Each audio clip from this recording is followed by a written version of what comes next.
What's going on, ladies and gentlemen? Welcome back to another episode of the Unfiltered Experience, where we have unfiltered conversations designed to move you forward in your life, to expand your horizons and your opportunities to think differently about yourself and take action in your life. That is what this is about. The Unfiltered Experience is all about that, opening your mind up to sit there and see things from a different perspective, right? We talk about this all on the show. This is actually episode number 148. We've been doing this for like 2 or 3 years now. It's pretty crazy. So thank you for joining us, whether you're live or on the video cast, or you're on the replay of the video cast, or of course you're listening to us on the podcast. Thank you so much for showing up for us in the different countries and everywhere you are. Please let us know what we can do for you. Please let us know. Go to www.theunfilteredexperience.com. Here, I'll put it on the screen for you guys who like to see things up there and close and bright and lights. The Unfiltered Experience. If you go there, you can join our Facebook community and let me and Scott know what it is that you want to see as far as episodes and content and stuff like that. We're here to serve you, right? Me and Scott got this thing going during COVID as our way of making a difference in your lives as two coaches who are out there really using our hearts to make this world a better place. It's really about that. It's about showing up here every week. And if you think about this, really think about this, the stuff we talk about here on the show is life-changing. It really can be. And here's the thing, we're on episode 148. So you think about taking 2 to 3 strategies from every episode, 2 to 3 strategies from every single episode, and think about what that could do to your life. Think about all the differences in your life that you could have spiritually, personally, professionally. It's pretty incredible what it is that you can achieve when you apply yourself. And that's the thing we talk about on the show when we have our guests on the show or we have our solo shows. We talk about the fact, what does it take to overcome that inferiority complex, that imposter syndrome? So many times we feel like imposters in life. So many times we're afraid of making mistakes. We're afraid of judgment. We're afraid of success. We're afraid of we're not worthy. We're afraid of, what if the shoe drops? If I've got it good enough, what if I ask for too much and I lose it all? All those different things. We talk about that here on the show. So make sure you're going to theunfilteredexperience.com because you can help us make the show a better show for you so that we're all included in these comments together, because that's the whole thing is when we have these conversations together, we lift ourselves up in the world. We make the world a better place for who we are. And then in our lives, what happens? People start to say, hey, what's going on with Chris? What's going on with Scott? What's going on with Paul? What's going on with Tracy? What's going on? And they start seeing you feeling better and acting better. And maybe you're not drinking as much. Maybe you're not eating as much. Maybe you're not smoking as much. Like, what's going on with you? Hey, you know what? I'm taking responsibility for my life. I'm actually taking care of myself. I'm actually loving myself first, because I've been watching these two yahoos on in the internet, listening to their Unfiltered Experience episodes, and I've been applying myself.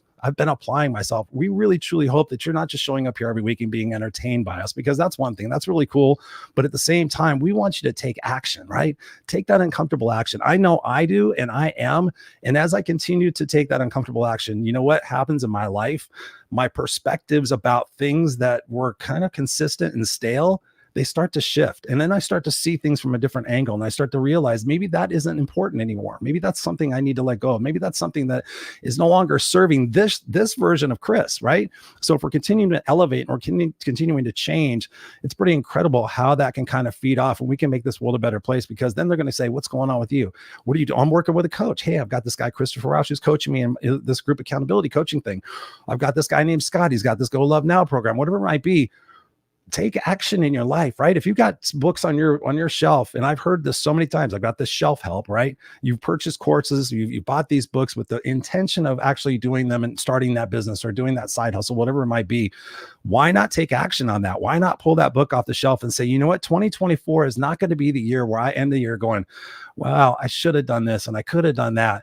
But you know what, don't have a bunch of shouldas and a couldas. Have those, wow, man, I'm so glad that I took that risk. For me, this is the honest to God's truth. I'm waiting for my guest right now. He's getting situated. We've had some technical difficulties, so hopefully everything's going to be fine with him.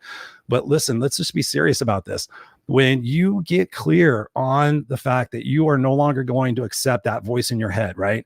I've got my group coaching clients having this exercise. I said, name that bitch voice in your head, right? So when that little bitch voice says, I don't feel like getting up at 5 o'clock in the morning.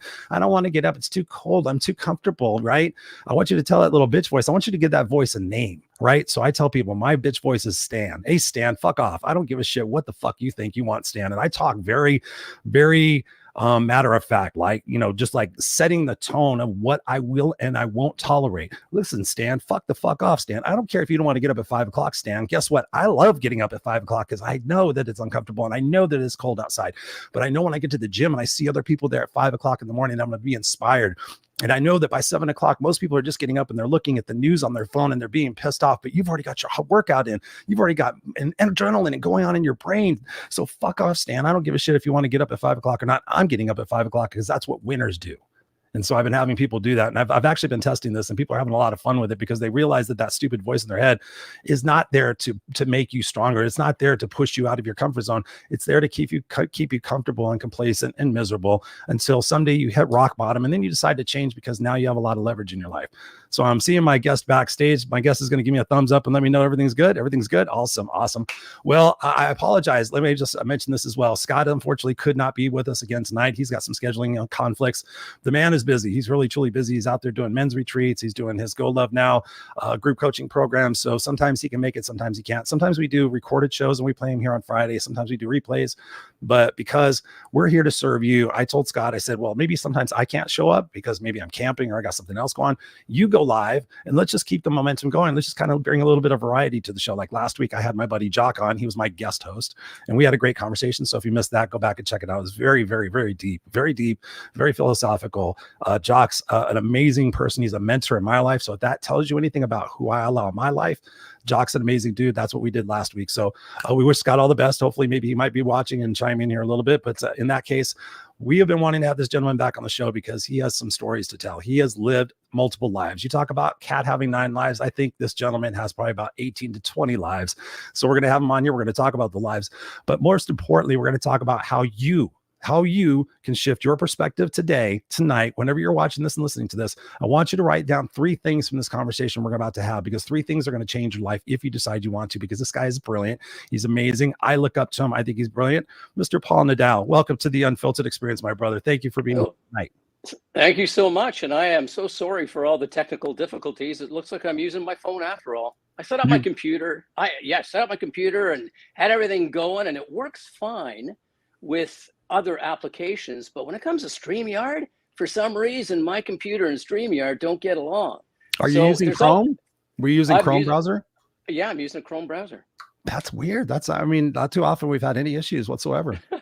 But that's all right. It's because the electricity in the room, Paul, between you and I mean, you're up in New York, right? Or Canada? No, I'm in Canada. I'm in Toronto, Canada. Right. Toronto, Canada. Just gonna. So the electricity between the countries right now is just vibrating, and it's just causing your internet to have a little bit of disruption. But thank you so much for being here. You've been on the show before. We had an excellent show. I've actually replayed that. I don't know if you know this, but I always tag you in it. I probably replayed that show 3 or 4 times because many people really enjoyed the way you explain things and the way you share stories of your personal experience. So the first question I have for you tonight is, what do you most want to get across to people? Like, you heard me, preempting the show and kind of talking about what we're going to talk about.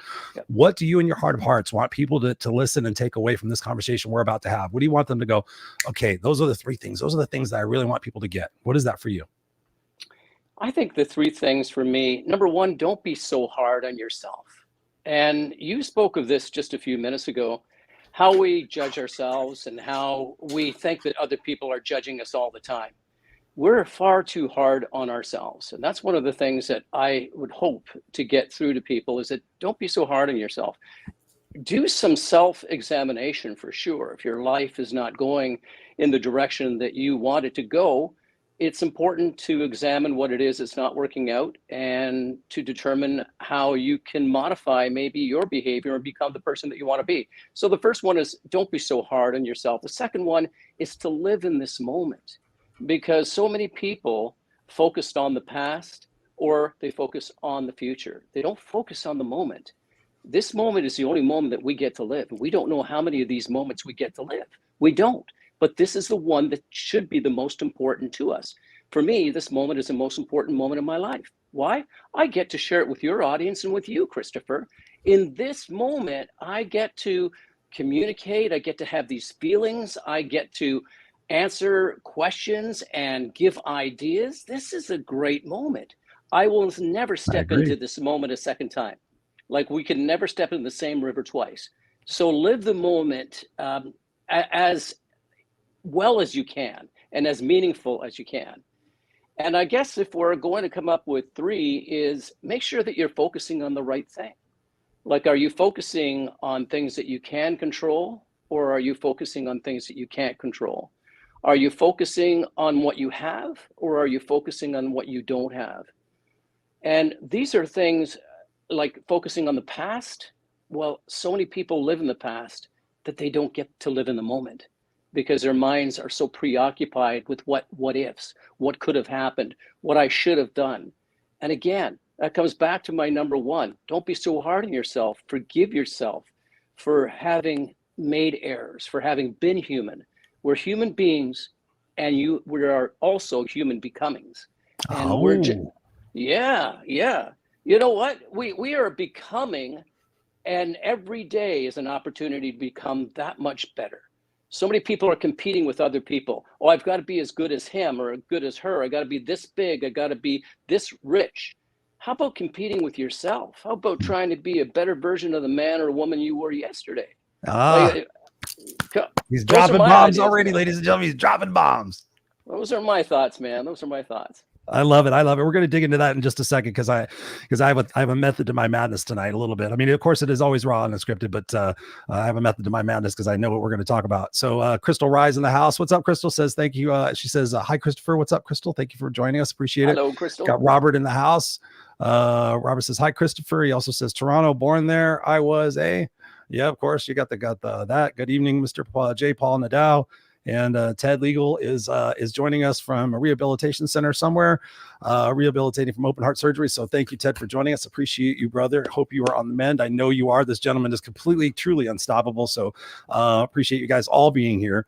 So given everything that you talked about, Paul, I want to dig into this one thing that you talked about, and I want to share this with everybody who's watching. For those of you guys aren't watching, I'm placing a wristband. I wear wristbands, as you guys see. Can you see what that says? I can't read it out. Moments. Moments. Yes, So sir. your number two was moments, and I was sitting there thinking, okay, I don't have it tattooed on my inner wrist yet, but I did have this bracelet made because, to your point, and I want to start off here because I think it's great to go deep first.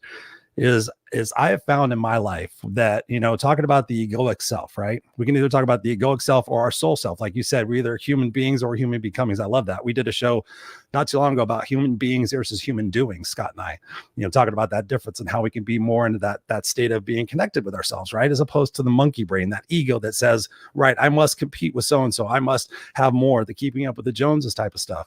I think hopefully we're seeing a lot less than that in the younger generation. I've really recently kind of plugged that back into the younger generation because I'm doing some speaking and some training on younger generation leadership, stuff like that. So I've seen that, but to your point, thinking about being in those moments, that is a situation for us because we really do have to surrender that egoic state, right? I think we have to suspend that at least for a moment to be able to be present and sit there and say, okay, what is my intention for this moment? Is my intention for right now to have an amazing conversation with my buddy Paul and enrich some people's lives? When I think about that, and I find that when I'm intentional with what I'm doing in that moment, not thinking about what I can't really necessarily control, like you said before, I find personally that I have had more peace and more calmness. I've had more joy, which is really not a word that I ever used in my life. I find joy in my life now, honestly, Paul, because I'm able to sit back and go, wow, look at the leaves blowing. Look at this. I can smell the orange citrus. My kid's playing, his hair is wafting in the wind, and I'm not sitting there so consumed about like, okay, what are my numbers and how much am I making? Am I going to make a quota? Am I going to impress all these people? If I I'm like, just like there in the moment, because at the end of the day, who are we going to be remembered for? And my remembrance is the fact that, I was present in those moments and I made a difference and enriched people's lives. What are your thoughts on that, man? When you think about those moments, what got you to see the difference between being that in that egoic state and being always go, fulfill to being in those moments? I think it was gradual for me is that, like anybody else, I like to say this. I like to say two of the greatest lessons I learned when I became a cop, because for anybody who may not be familiar with my background, I'm a former hostage negotiator, former detective, and United Nations peacekeeper. And what Christopher was saying earlier about me having like 17 lives, it's true. And a few of them were almost taken by terrorists and criminals. But I learned these two important lessons. Number one, we're more similar than we are different. Yes. Which means that we all laugh, love, and bleed in the same way. We all have the same worries, the same concerns. You may be looking at somebody thinking, God, I hope that they accept me. They're looking at you and they're thinking, God, I hope they accept me. And so we're really having the same thoughts, only some of us are showing it a little bit more differently. So we are more similar than we are different. The other the other second lesson that I learned is that you get what you give. Yeah. When I started to really empathize with people and step into their shoes as a detective, because I worked for the Special Victims Unit in the sexual squad, and Cool. I dealt with a lot of people who were raped, molested, abused, children, all that kind of stuff. As a male walking into, say, a room to speak to a female victim who's just been raped or molested by somebody that she knows, the trauma that they are experiencing, and me, a man, to walk in and say, can you give me all the details? How do you do that? Well, No. you have to very intentionally walk in and empathize with them and give them space and try to feel what it is that they're feeling. It's an empathy that allows for them to open up gradually and when they're ready. Safe. And the more I did this with people, I started to realize, I go through some of this shit too, where I Surprise, wish, surprise. We're fucked up right, too. People sit there and yeah, think like, Chris, you got it all figured out. I'm like, oh no, you wouldn't want to spend a day in this head. Oh, I just got the mechanism to get myself out of those things. I like, I still go there. I can help myself out a lot faster. you are so right, man, because, I don't think there's any of us who are living that perfect life, No. because at some point, and even if we feel like we're on top of things, there could be a night, or there could be a memory, there could be a picture flash up, there could be a memory flash up that brings us to a place that we have to fight to get out of. We have to be aware that, hey, wait a minute, I'm falling into this pit. And if I stay in this pit, I call it the Poor Me Hotel, because I've Right. been there. Man, I've been to the Poor Me Hotel, and you know what they have in the Poor Me Hotel? They have a Vacancies. lot. No, no, man. The place is packed. Oh, the place It's is packed. packed. The Poor Me Hotel is packed with Oh people, yeah. I'm thinking about it now. and they have a lounge called the Why Me Lounge, and they also have another place. It's a nice little room, and it's the Hadda Lounge. And so if I had done this, if I had done that, why? The shoulda, coulda, Why? woulda lounge. Yeah, the shoulda, coulda, woulda. All these places are directly available to you when you go into this hotel. But I too will sometimes slip into that and start thinking I should have done something differently. And then I have to remind myself, wait a minute, you're not that person anymore. That isn't your life anymore. Yeah. You're living in this moment. Mhm. Did you forgive yourself for the transgressions that you did against others? Did you really truly forgive yourself? Did you ask for forgiveness from them? If you've done that, then why would you relive it? Why would you be in there and just go over it again just to hurt yourself even further? Paul, When talk about that right there. I hate to interrupt, but Yeah, right there, that self-sabotaging. That is such a key component that I see so many people do that they don't realize that they're doing. What are your thoughts on that? That's because you're spot on, and I want people to really hone in on that. The fact that they self-sabotage and they don't necessarily realize it until they are brought aware to it, right? That awareness comes into their peripheral. Like I get people to do that with a tolerations exercise. I'm like, tell me what you're tolerating from yourself, what you're tolerating from other people, and what you're tolerating from inanimate objects.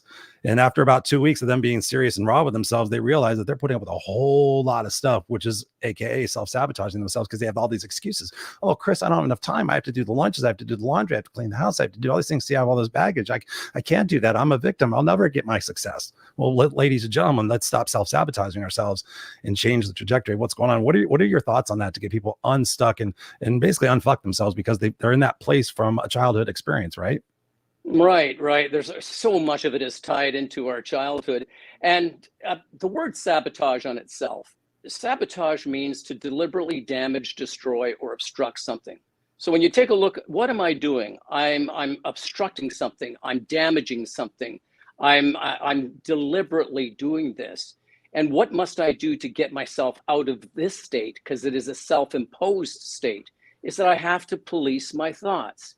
I have to be aware of what it is that I'm feeling. Now, I may not be clued in to these self-sabotaging thoughts at first, but I'm feeling really bad. There's a tightness in my chest. I don't have any energy, and I can't explain it. I'm not sick, but I don't have the joie de vivre right now. So I have to then check in with the mother upstairs here and say, hey, What's going on? What are you thinking about, dude? And this is almost like it's almost like having a shovel. And the more that you're experiencing this self-sabotage, this blame and shame, because that's what we do. We blame ourselves, we shame ourselves, we blame our circumstances, we put it on everybody else but us. And Yep. we keep digging this hole. Yep. And if you got a shovel and you're digging your backyard and you're down about 5 or 6 feet, you keep digging and digging, you're just going to get deeper into that hole and it's going to be harder for you to climb out. That's when you check in with the people upstairs in your mind and say, what is it that you're thinking of? I'm thinking about, I'm in the Pour Me Hotel, ain't I? I'm in the Hadda Lounge. I'm in the shoulda, hadda, woulda, coulda, all that. What must I do to get myself out of this? Is I got to change my environment. I got to change my state of mind. I got to move out of this chair, and I got to do something that's pleasant. Got to put on some music, whatever it is, but be aware of what it is that you're telling yourself. We worry so many things. We get about 70 to 80,000 thoughts a day, they say. I don't know how they came up with this figure, but just look at the world around us. Most of it is negative. So most of the thoughts that come into our mind are negative. And we have to challenge those and say, no, wait a minute. I can change my perspective. I can speak to myself differently. I can begin to focus on the things that I can control. And in this moment, I feel bad. What is it about this moment I can control? Well, I can change my state of mind. I can turn on the inspirational music or that audiobook I was listening to that lifts me up, or I could call a friend, or I could go out for a nature walk. There's certain things I can control. I don't have to think about this immediately. Some people, they'll have elastic bands, and the moment they start thinking this way is they'll snap the elastic band. What's that? Do that. Yeah. That's just an attention getter. Change the state. Change the state. And you can change your state in an instant. You start to force a smile on your face. And even if it's a forced smile, after a while, you're going to be laughing. And it's going to be quite normal. It's going to feel very natural for you. And so self-sabotage is something that we need to check in often with ourselves. And one of the best ways to do this, Christopher, that I teach is to start your day off with intention. Yes, I do. Yeah. Every day. And I do too. And there'll be a couple of days that if I don't do it, I'm reminded, hey, wait a minute, you didn't take that moment to set your day off with intention. So that's why you're pissed off right now at so-and-so, is that I never told myself what to do. Well, guess what? We have to tell ourselves what to do because we have these two beasts within us. You know, you've got that two wolves, as they say. Right. You know? Which one are you going to feed? Which one are you going to feed the most? And I think it's a constant work to live but it's exhausting, but it's worth it. It has to be, because as you said, this is the only life we've got. Like we don't get to play this game again. No, and if we do, no doozies. I tell people this in a lot of my keynotes and in my books. I say, the world is full of unknowns and uncertainties, but the one thing that we can do is that we can take responsibility for our lives, be authentic, and make choices, and focus on the things that you can control. Think about Viktor Frankl, Man's Search for Meaning. Between stimulus and response, there is a moment, and in that moment, we get to choose our response. Think about how blessed you are. You got it? No, I did. I used to have it right behind me. I'd whip it out, but I think you whipped it out once before. Did I whip it out once before, Paul? You did that right on camera. I was so surprised at you. I usually try to do that. Yeah, Viktor Frankl. Unscripted. Viktor Frankl. I mean, Jesus Christ, people are like, oh, you made me mad. I'm like, oh my God, talk about a guy that went through the Auschwitz camp and was subjected to so many atrocities, and he still went like, nope, you can't make me think anything. I don't allow you to. Like before, Well, when you were there's saying like giving up your, it's like giving away your strength, like giving away your power. Like, oh, it's all there. If I get all those people to make me feel better, then I'll be whole. It's like, no, fucker, you gotta let that stuff go. You gotta have understanding that happened for you. You needed those lessons, and if you choose to learn from those lessons, guess what? You're gonna get stronger, and you're gonna grow, and you're gonna become more confident. You're gonna become more courageous. You're not gonna give a shit about what everybody else is doing, because you're gonna be in your own lane. You're gonna be in your own vibration. You're gonna be on your frequency. I want to go back here for a second, because I want to dig into this, because I know this is where I was kind of setting you up for this, because you said there about, situations you can't control. And you talked about before hostage negotiator and all the different things you've had. So embrace the audience right now. We've got Guy with us. We've got his wife with us. We've got Diane with us. We've got all sorts of people with us. Share a story perhaps where you were not in control, like where you thought, okay, I've got this nailed out. I've got plan A, B, C, E, F, G. And all of a sudden you found yourself in a precarious situation where you're like, okay, now I need to think out of the box. Now I need to really kind of ditch all that prescriptive thinking that I had in my brain. What do I do now? And then like thinking about that, because we were talking about, we got to release that control. What was one of those situations where you kind of in that, and I know you got a few. So tell us about that. Yeah, do I ever? All right. I'm gonna give you one of my, I guess, it's a story that I've shared the most, and it's going to be made into a feature film. It is. There's a very popular Canadian actor who wants to play the lead role. We have another popular American actor that if I told you both their names, you'd recognize him.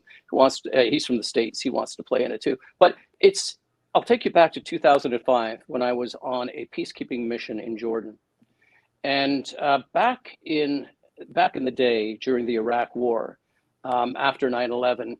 Canada didn't send soldiers to war. We sent peacekeepers. And I was sent to Jordan.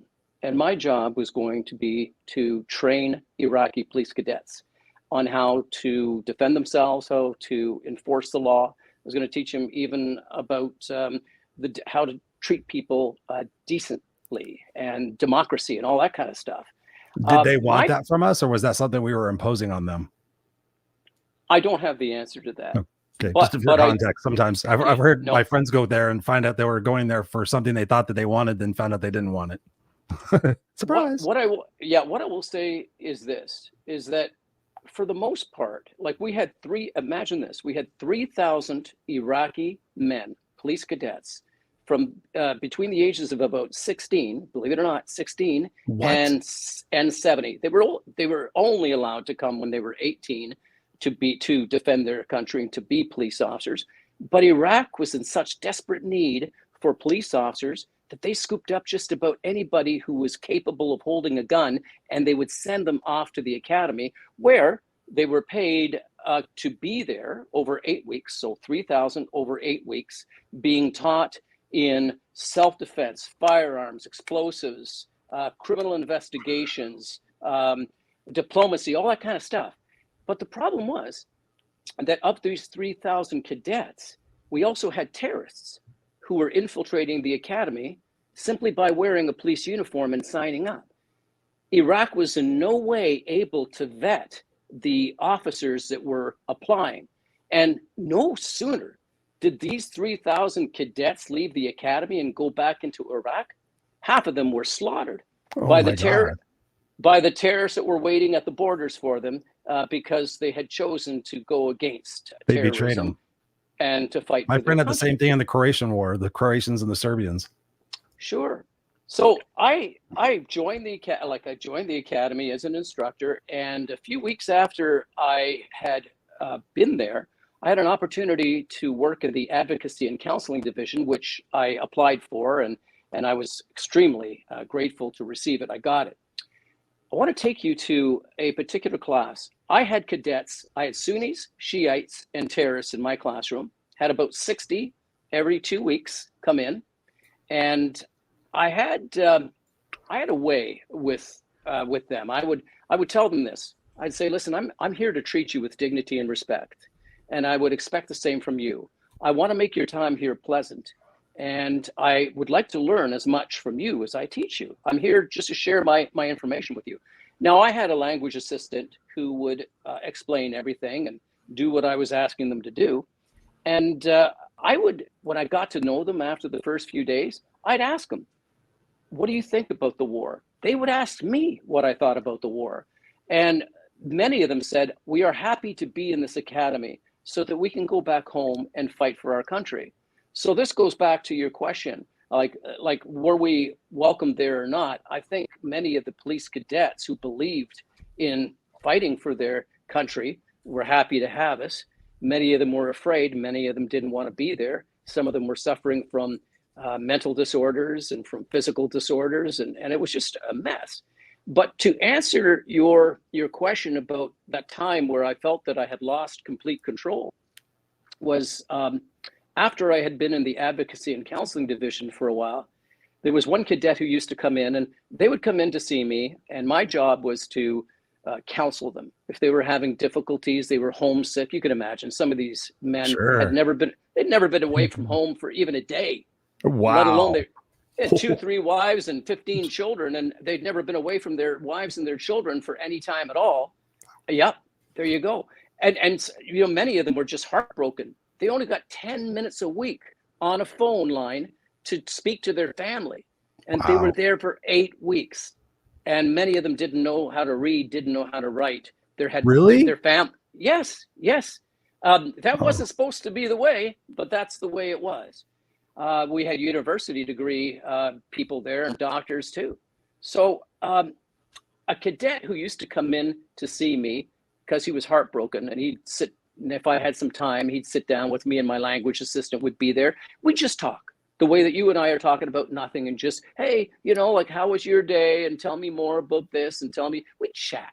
And I was kind of like a friend to him. Right. And he came in one day and he said, Mr. Paul, there's going to be an attack on the academy, and internationals are going to be killed. And I don't know when that's going to happen, but it's going to happen from within the academy.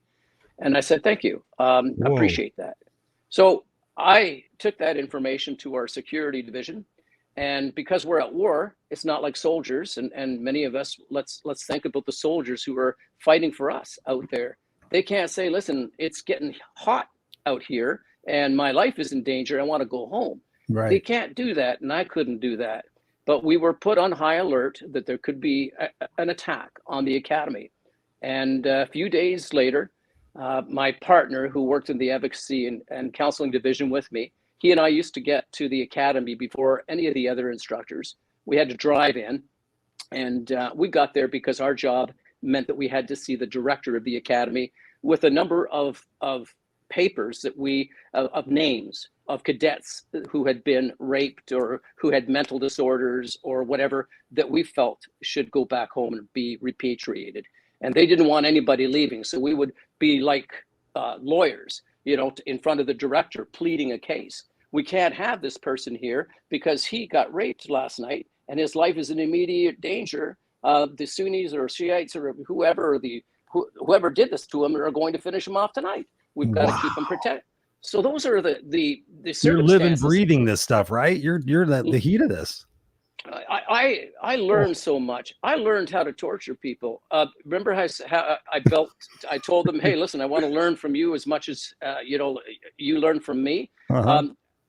In the second week, when I with my cadets, I had made such a connection with them that I would say, anybody in the room ever torture anybody?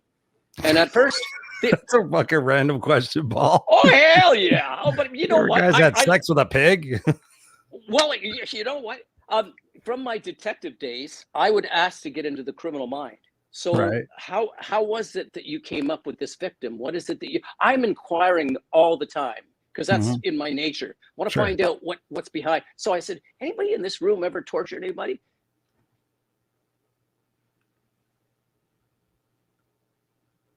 One hand would go up, 2 hands would go up, 3 hands would go up. And I'd say, all right. Okay. So why don't you tell me how you did it? And we'd have this little session in which, you know, I learned all kinds of nasty things, but it was also a way of identifying some of the terrorists. So I was using this as a little bit of an investigative tool because we did have a few cadets who in the middle of the night were taken away and repatriated to their countries after investigations. But this one cadet who came in, let's go back to that room when I was speaking with this cadet who said that we were going to be attacked. my partner and I were walking through the desert after having spoken to the director and made our cases. And our building was a fair distance from the director's office, and there were a couple of buildings in between. And as we were halfway there, from behind another building, there were about 40 armed cadets.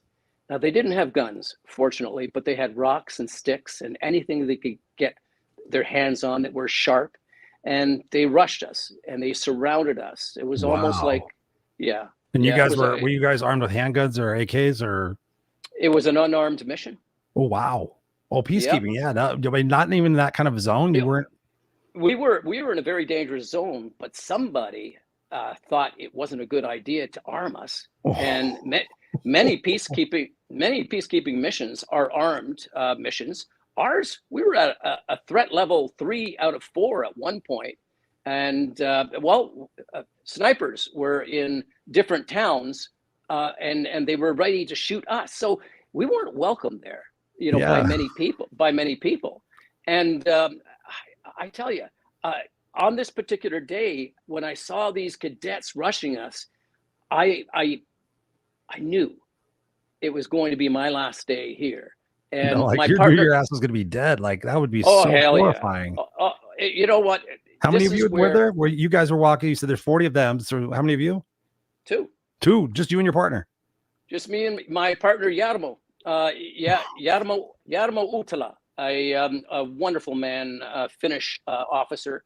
And as I said, our jobs meant that we had to get there early because we got there before the other internationals to see the director and to start counseling at about 7:30 in the morning before classes started. And the instructors, their job was to start their classes at 8 a.m. So they wouldn't show up as early as we did. We showed up at 6:30, went to do our thing with the director, and then went back to our office to get ready for the day.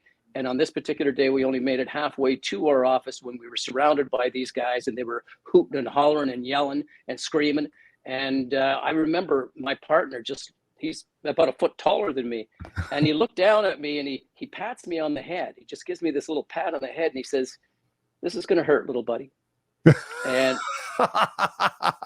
that's what he says. Seriously. No shit. You got 40 guys with rocks and shit. And he's like, "This is going to hurt, little buddy." Yep. And I looked. And then also you just heard like this fucking like AC/DC Highway to Hell play and you just started brawling. Oh man. Well, pretty much. Because I looked up at him and I said, it sure will. And that's when they reached in and that's when they grabbed us and they started beating and we started hitting back. But of course, we were both taken to the ground. And these were the final moments of my life. Now, they say that your life flashes before your eyes. You know what flashed before my eyes? I was never going to get to see my 2 daughters again. Mm-hmm. That's what I was thinking in those final moments before they grabbed us, just as they grabbed us. And I thought one thing, I know this is going to hurt. I know I'm going to die. But I'm going to fight and I'm going to fight until I have no breath at all. Let's go. I'm going to, let's bring it on, bring it on.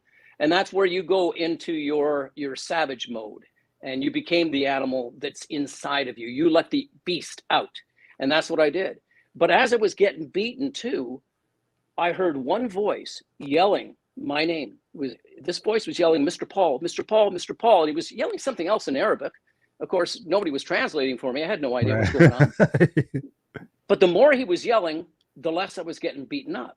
And within just a few moments, the beating stopped.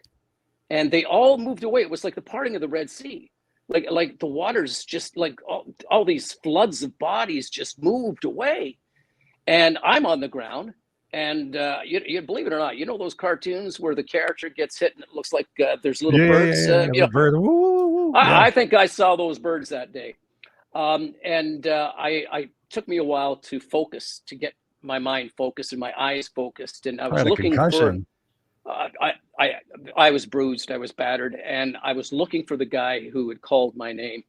And I see this one cadet and he's walking along and he's got a smile on his face. And he walks up to me and he says, "Mr. Paul." And I recognized him. He was one of my students from a few weeks earlier that I had taught. And he had taken a particular interest in me, would have coffee with me. He was one of the terrorists. He was one of the organizers of this attack and didn't realize that I was going to be the one attacked.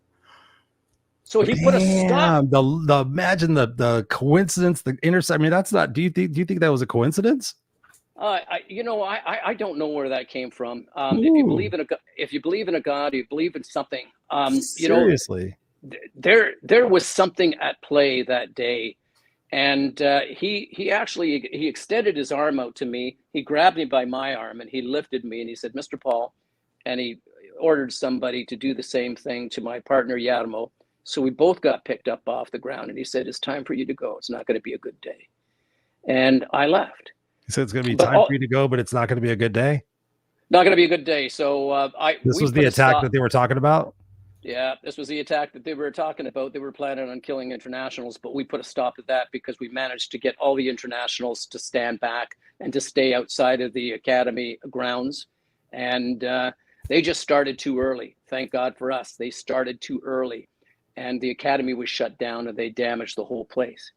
But here's the story. I tell you this for a number of different reasons, is that when I first met my cadets and I imagined what it would be like to be in their shoes, Yeah. I imagined here were men who were leaving their homes, that were very possibly going to be going back to their countries and getting killed. They were sick, homesick. Many of them were disabled in one way or another. And I had to imagine and put myself in their shoes. And I think that we need to do this more with one another, is that we're so angry and thinking about ourselves and our egos and all this.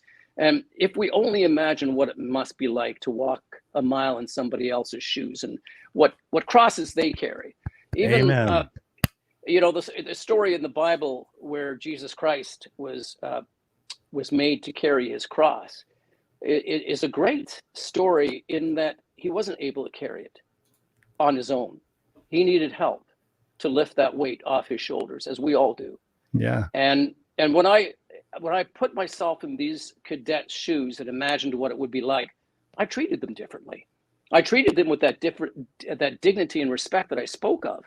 Amen. And I think we have to do the same for ourselves, Christopher. My point is that we have to treat ourselves with dignity and respect and not be so harsh on ourselves. That little voice that tells us that we're no good, we would never tell a friend that. Mm-hmm. We wouldn't say, "You no good for nothing. You're a piece of shit."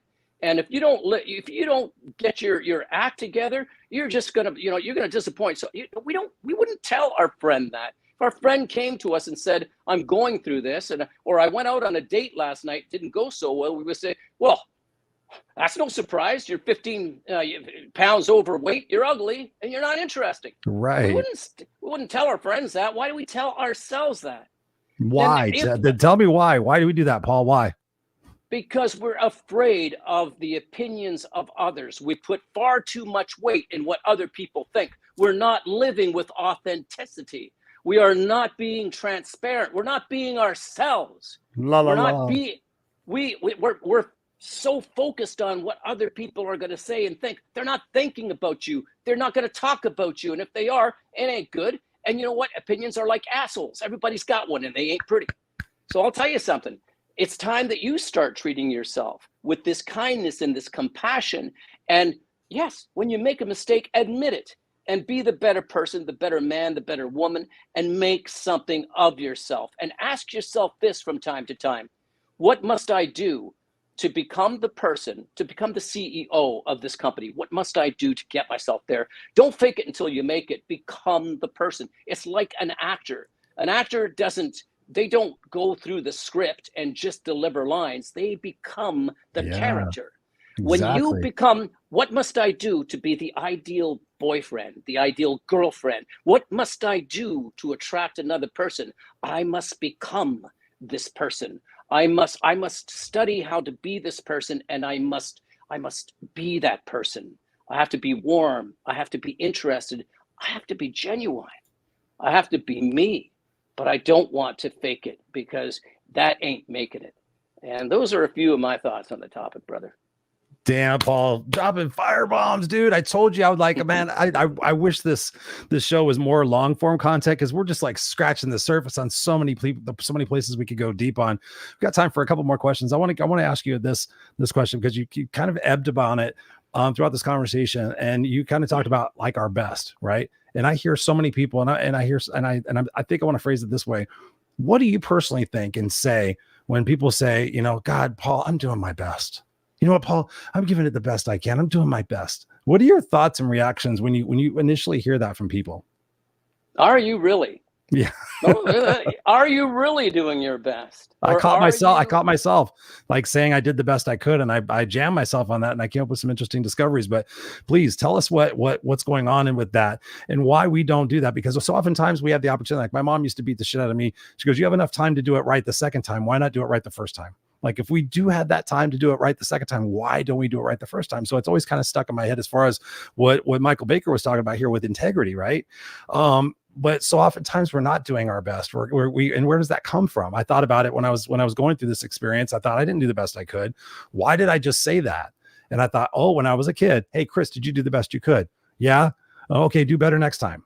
That's all we're told. Like nobody qualifies what our best is. Nobody sees it. Make sure it's blood, sweat, and tears. What do you what do you think when people say that I'm doing my best, and what advice do you have for people to find that proactive leverage so they don't have to experience the bottom in order to find that leverage? I think we have to be brutally honest with ourselves. Number one. And one of the reasons that we don't do our best is that we associate pain to the thing that we're doing and not pleasure. Mm-hmm. It's our focus. It's like, I don't like doing this particular thing. It requires me to put a lot of hours and hard work into it. It's like going to the gym. I don't like doing this hard thing and I hate it. If you tell yourself I hate going to the gym, but you go anyways, you're not going to have the power and the energy to go through and want to come back the next day. It's not until you associate pleasure to think of all the rewards that come along with putting in a good workout. It's how you look at it. I get to go. I get to do this. Not I have to. I get to do this. When somebody tells me I'm doing my best, I ask them to be brutally honest. You don't have to answer me, but answer yourself. Are you really doing your best? And do you want it bad enough? Yeah, I love that question. I love that question. Do you want it bad enough, or how bad do you want it? Either way. I have that actually on a sticky note on my fridge. It's how bad you want it, and it's on my fridge. And it's a reminder daily that when I go in, I'd better choose the right foods, and I better get my ass to the gym. And how bad do I want it? I want it bad enough to put the work into it. So if somebody says, I'm trying my best, I say, are you really? Are you really? Or are you making excuses? Are you giving yourself a free hallway pass when you haven't earned it? Are you making, there we go. No excuses, dude. No excuse. That's right. That's right. And people aren't honest with themselves. They lie, little bastards. They lie to themselves. Well, it's easier to lie to yourself and think at the end of the day, I put in my best. And then to be honest with yourself and kick yourself in the ass and then say the insanity that we can lie to ourselves, like literally lie to ourselves and think we're getting away with it. It's like, that's what I just tell people. Like, if you just keep your promises, like people, I try to figure out, Paul, how can I say it in so little words? I'm like, just keep your promises to yourself. Just keep that. Just do that. Just keep your promises to yourself. However you got to do it, keep your promises to yourself. And so many people don't even promise themselves anymore because they're so like they were saying, they're afraid of that failure. But man, this has been a tremendous conversation with you, brother. Where can people get a hold of you to keep the conversation going? Where can they learn about you and your books and everything else, and just learn more about Paul? I'm all across the internet. If you just type in my name, J. Paul Nadeau, or Paul Nadeau, in your browser, you'll find me. My LinkedIn is at J. Paul Nadeau. My Instagram is J. Paul Nadeau. My website is www.jpaulnadeau.com. I try to make it simple. I got to keep it simple for myself. Keep it simple. Silly. Spell it for people who are listening and perhaps driving us right now. Yeah, J is in Juliet, Paul, Paul, and it's Nadeau. So J. Paul Nadeau. J. Paul Nadeau. And for those of you guys who are listening to us through the podcast, you'll find that his contact information will be in the show notes and everything. But man, brother, out of respect for your time and everybody's time, Thank you, thank you, thank you. I'm so sorry that Scott wasn't here tonight because he was like, man, I can't wait to get Paul back on the show. So Scott, hopefully we'll be able to get us back, and we'll have you back on here again, man. There's so many different places. I wrote down 3 different rabbit holes to go down when you were talking about, how you started the show. Don't be hard on yourself, live from the moments, and then focus on the right thing. I mean, that those in themselves could be shows as well. So man, thank you for being back here. It's been too long, but keep shining your light. I know you're out there making a difference in the world, so mad respect to you. Don't go anywhere. I'm going to put you backstage. I'm going to still want to talk to you for a second, see what you're up to. So I'm just going to finish out the show here for a second. Right back at you, brother. Thank you. And there you have it, ladies and gentlemen. We've got Michael Baker here commenting. It says, very insightful as always. Thank you, brother. I appreciate you. God bless, from Michael Baker. Ted in here has been very verbose tonight. He says here, he goes, we need to remember we are never given more than we can handle. And why is that true? Because if we sit and really think about it, we have the answer or know someone who does. Seek out the answer and you will be fine. 1,000%, dude. I mean, I'm all about questions. People ask me how I do my coaching. I'm like, oh, what do you tell people? What do you tell people? I'm like, not very often I have things to tell. Very often it's me asking questions and saying, can you tell me a little bit more about that? Why do you think that's your biggest fear? Where does that stem from? Where does that come from? What would happen if you thought about your fear in a different way? What if you felt excited about your fear and as opposed to being afraid of it? What if you knew that opportunity to overcome that obstacle was going to be the gift that you needed to become the better person that you're becoming? What if? So my job as a coach is to ask you guys questions that make you think about the situation in a different way. And my real goal is, when people are working with me, obviously to get you guys to that point, to make those decisions, those different decisions like Paul was talking about. Take responsibility for you. Right? The R word. Everybody talks about the F word and all these other fucking words. I don't give a shit about that. I care about the R word, because like we said, when you blame mom and dad and you blame the society and you blame the government for why you're poor and you blame government takes all my taxes, that's why I'm poor. Well, figure out how to fucking do your taxes differently and maybe you'll get a better return. Maybe start a side hustle and maybe figure out how to do expenses. Maybe figure out how to do financial investing, whatever it is, but stop fucking bitching about it and expecting something to change. Guess what? That's moronic. That's stupid. Ooh, it just makes me so mad. People are like, oh, Chris, I'm having trouble in my relationship. I'm like, well, what are you doing? Well, I don't know what to do. I'm like, you fucking Google on your phone, how to fix my marriage, 10 ways to be a better spouse, how to improve my language, my body language, whatever it might be. Fucking look at it and go out there and do the shit and take that imperfect action. And guess what? You will become stronger. You will become more confident. And guess what? As you take that uncomfortable action, you're going to really realize something. And I want you to fucking hone in on this. You're going to realize on the other side of it, you're going to go, you know what? I wish I would have done that sooner. This is something that's been echoing in my head. I've had so many people tell me this in the last 5 years that it just dawned on me. I'm like, what are some phrases that I hear a lot, as far as excuses and whatever? I wish I'd have done it sooner, because so many people sit there and they put it off and they put it off and they put it off. And then time passes you by. Just a minute ago, I was 35. Now I'm 55. In a minute, I'm going to be 75. And I'm going to be looking at my years, looking back going, hey, how did I spend the last 20 years? How did I spend the last 5 years? How did I spend the last 5 days? Like Paul said so succinctly, be intentional. Be intentional when you wake up in the morning to focus, because where focus goes, energy flows. So wake up in the morning and I say what I'm grateful for. This all takes me less than 5 minutes, by the way, guys. I say what I'm grateful for. I'm grateful for my son sleeping in the room next to me. I'm grateful, blah, blah, blah. And then I find new things to be grateful for. I'm grateful for the opportunity I get today to have this amazing conversation with Paul. I'm grateful for this opportunity because I know this show is going to impact people and perhaps save somebody from going down a rabbit hole. I'm grateful because I get to have this opportunity to go to the Ghostbusters movie right after this movie, right after here. I'm going to go be a dad and go to the Ghostbusters movie. I get to. And Paul said that as well. We share a fucking brain. Think about what we said tonight. We're two very confident and very successful people who have been through a lot of stuff in our life, but we're here to tell you that when you go through that stuff, it is worth it. And there's no shit about it. It's going to suck and it's going to hurt. I'm helping people go through divorces right now. I'm helping people change jobs right now. I'm helping people start businesses right now. It's scary. It's freaky. But guess what? You know what it is? It's exciting because they're living their life. They're taking those chances, right? When Paul talked about it earlier about, comparison. Oh, those people are doing this. Those people are doing, those fucking people jumped. They jumped. They took the chance. They mortgaged their house. They sold their car. They did whatever they had to do. And they took that chance to say, you know what? While I'm alive, right? Like Bon Jovi says, I'm going to live while I'm alive because it's my life. It's your life, ladies and gentlemen. Stop self-sabotaging. We talked about this. If you came into this conversation anywhere but the beginning, go back and watch this from the beginning. Get out pen and paper, write 3 things down. Like I said at the top of the show, take action on those 3 things during this next 7 days. And guess what? When you come back to the show next week, do another 3 things and another 3 things. And guess what? You're going to build your confidence and connect with Paul. He's a tremendous individual. I highly respect him. And I can't say that for a lot of people in the personal development space because a lot of them are full of shit. They're hypocrites and everything else, but Paul's the real deal. So connect with him. Come back here again. The Unfiltered Experience will be back here next Friday night, 5 p.m. Pacific Standard Time. If you want to watch us live and engage with us and ask all these, and engage with us like Ted's been doing. Thank you so much, Ted. I'm going to come back and comment on your stuff. Darlene's in the house. Diane's in the house. Jacqueline is in the house. Guy Berlando's in the house. His wife's in the house. Guy, I need to find out how to say your wife's name correctly so I can say it because I'm afraid I think it's Elkie, but I think it's Elk. I'm not sure, but I just want to make sure I pronounce it correctly. That's why I haven't been saying it. So there you go. See, I'm real.